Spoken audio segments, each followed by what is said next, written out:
1979 Chevy G10 350. It's a Gm Goodwrench, but the lifter's knocked. I'm going to tear it apart. And then I saw water in the oil, so after sitting, it's got head gasket leaking, so it's going to be torn down. I moved the battery from the front to here. It doesn't have a gas tank under the rear end, so I put a Mercedes tank here. It's got an electric fuel pump.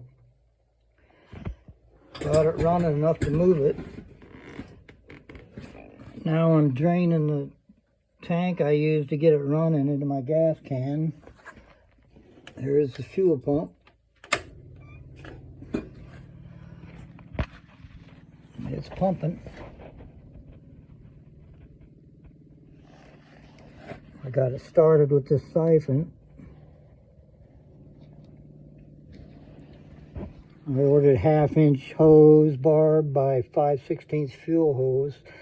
So now I can adapt my primer bulb to anything I'm working on.